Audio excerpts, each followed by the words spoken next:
Subscribe कीजिए channel Mac विद्यार्थी को और आने वाली न्यू वीडियोस की इंफॉर्मेशन के लिए बेल आइकन को भी जरूर दबा दीजिए। हेलो विद्यार्थियों, आज मैकेनिक्स के लेक्चर में हम डिस्कस करेंगे मूवमेंट ऑफ फोर्स। इस लेक्चर वीडियो में हम समझेंगे कि मूवमेंट ऑफ फोर्स क्या है, इसके मैग्नीट्यूड को कैसे फाइंड आउट किया जाता है, इसकी डायरेक्शन को हम कैसे निकालते हैं और मूवमेंट ऑफ फोर्स के कितने टाइप्स होते हैं, और लास्ट में हम समझेंगे कि प्रिंसिपल ऑफ मूवमेंट क्या है। तो आइए अब स्टार्ट करते हैं।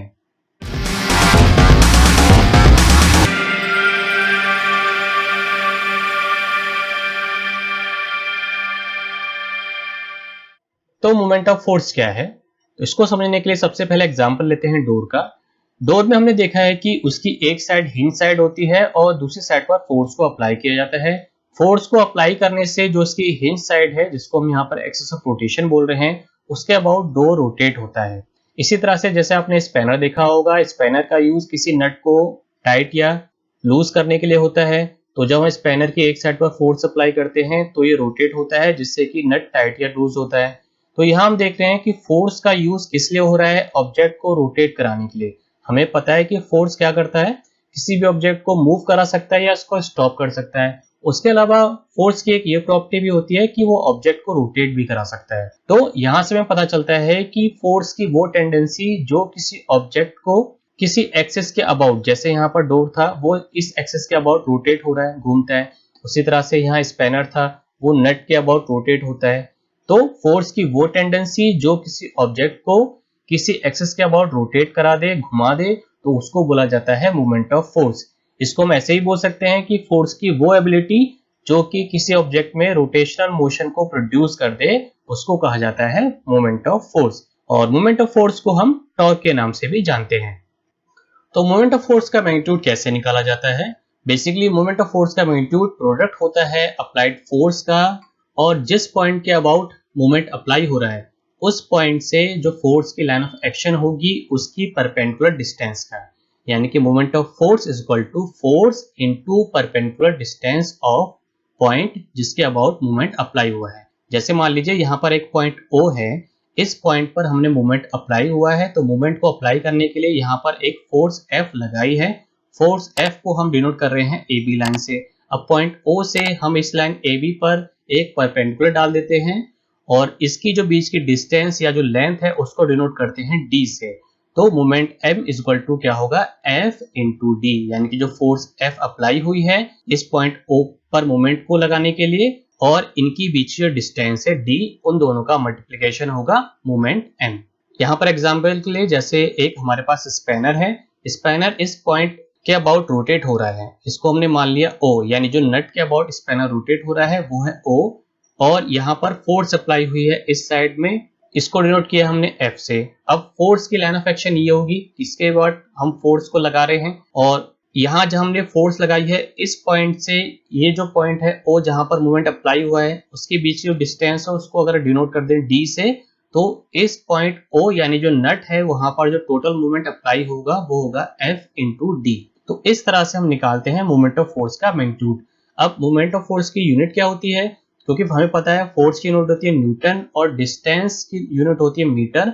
तो ऐसा यूनिट क्या हो जाएगी, मूवमेंट की न्यूटन मीटर या फिर किलो न्यूटन मीटर, और एमकेएस में यूनिट होती है केजी मीटर। अब आपको ध्यान रखना है कि मूवमेंट क्या है, एक वेक्टर क्वांटिटी है, यानी जब भी आप मूवमेंट को डिनोट करेंगे, दिखाएंगे, तो उसमें आपको डायरेक्शन भी दिखानी होगी। तो मूवमेंट डिपेंड करता है फोर्स पर और डिस्टेंस पर। तो यहाँ हमारे पास पहला केस है कि नट को रोटेट कराने के लिए जो स्पैनर पर फोर्स लगाई जा रही है वो इसके पास में लगाई जा रही है 0.5 मीटर के डिस्टेंस पर, और दूसरा केस है कि जो नट को रोटेट कराने के लिए स्पैनर पर फोर्स लगाई जा रही है वो दूर लगाई जा रही है 1 मीटर। यहाँ पर हम फोर्स अप्लाई कर रहे हैं 20 न्यूटन की, तो यहाँ से मूवमेंट की वैल्यू निकल के आएगी M equal to 0.5 into 20, 10 newton meter. और यहाँ पर भी हम फोर्स अप्लाई कर रहे हैं 20 न्यूटन की, सेम फोर्स है दोनों कंडीशन में, तो मूवमेंट की वैल्यू निकल के आएगी M equal to 1 into 20 newton meter. तो हम देख रहे हैं कि जितना हमने पास में फोर्स लगाई उतना हमें मूवमेंट कम मिला, और जितना हम दूर पे फोर्स अप्लाई कर रहे हैं उतना हमें ज्यादा मूवमेंट मिल रहा है। आपने देखा होगा आपके घरों में जो डोर होते हैं उसमें भी अगर आप दूर पर फोर्स अप्लाई करेंगे तो हमें आसानी से रोटेट करा देते हैं डोर को, और हम पास में जहां पर हिंज पॉइंट होता है उसके बिल्कुल पास से फोर्स अप्लाई करते हैं तो हमें ज्यादा फोर्स लगानी पड़ती है। तो मोमेंट को हमें ज्यादा प्रोड्यूस करने के लिए या तो हम डिस्टेंस को बढ़ा दें या हम फोर्स को बढ़ा दें, तो उस कंडीशन में क्या होगा, आपका मोमेंट की वैल्यू इंक्रीज होगी। मोमेंट ऑफ फोर्स की डायरेक्शन को कैसे निकालते हैं? हमें पता है कि मोमेंट किसी भी बॉडी में रोटेशन प्रोड्यूस करता है, तो मोमेंट की डायरेक्शन को निकालने के लिए हम राइट हैंड रूल का यूज करते हैं। इस रूल में जो थंब होगा वो मोमेंट की एक्सिस को दिखाएगा और जो बाकी फिंगर जिस डायरेक्शन में कर्ल होंगी, मुड़ी हुई होंगी, वो आपका सेंस ऑफ रोटेशन दिखाएगा, यानी किस तरह का रोटेशन है वो दिखाता है। अभी डायरेक्शन दो तरह की हो सकती है, पहली क्लॉकवाइज यानी घड़ी की जो सुइयां होती हैं उस डायरेक्शन में, दूसरा एंटी क्लॉकवाइज यानी घड़ी की जो सुइयां होंगी उसके अपोजिट डायरेक्शन में। जैसे यहाँ पर पॉइंट O है, इस पॉइंट O पर हमने फोर्स F अप्लाई की है, फोर्स F इस डायरेक्शन में अप्लाई हुई है और O से यहाँ तक की जो डिस्टेंस है वो D से डिनोट हुई है। तो इस कंडीशन में हम राइट हैंड रूल को अप्लाई करेंगे तो जो आपका थंब होगा वो मूवमेंट की एक्सिस को दिखाएगा और जो फिंगर्स हैं जिस डायरेक्शन में कर्ल हुई हैं, जैसे इस तरह से मुड़ी हुई है, तो ये आपकी फोर्स F की डायरेक्शन दिखा रहा है, यानी जो रोटेशन है वो आपका इस डायरेक्शन में है। जैसे एग्जांपल के लिए एक स्पैनर से हम नट को रोटेट करा रहे हैं, तो इस कंडीशन में हम नीचे से फोर्स अप्लाई करेंगे तो जो स्पैनर है वो आपका एंटी क्लॉकवाइज डायरेक्शन में रोटेट होगा। तो वही यहाँ पर अप्लाई है कि जब आपका स्पैनर रोटेट होगा तो जो मूवमेंट की एक्सिस है वो ऊपर की तरफ रहेगी। ये आपका स्पैनर रोटेट हो रहा है तो इसमें हम फोर्स F को अप्लाई कर रहे हैं एंटी क्लॉक डायरेक्शन में, तो ये फोर्स F आपकी एंटी क्लॉकवाइज डायरेक्शन में अप्लाई हुई है, तो मूवमेंट की एक्सिस जो रहेगी वो ऊपर रहेगा। तो इस कंडीशन में जो नट है वो आपका ओपन होगा, इसलिए जो आपका एंटी क्लॉकवाइज मूवमेंट होता है उसको हम अपवर्ड मूवमेंट भी बोलते हैं। दूसरा केस, जब इसमें फोर्स हम नीचे की तरफ लगाएं तो उस कंडीशन में ये क्लॉकवाइज डायरेक्शन में रोटेट होगा स्पैनर। तो अब ये पॉइंट O है, यहां से हम फोर्स F को क्लॉकवाइज डायरेक्शन में अप्लाई कर रहे हैं, तो फिर से हम राइट हैंड रूल लगाते हैं।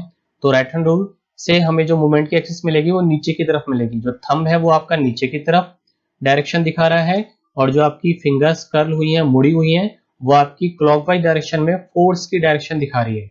तो इस कंडीशन में जो आपका नट होगा वो टाइट होगा, यानी कि वो नीचे की तरफ जाएगा। तो ऐसे हम निकालते हैं डायरेक्शन ऑफ मूवमेंट।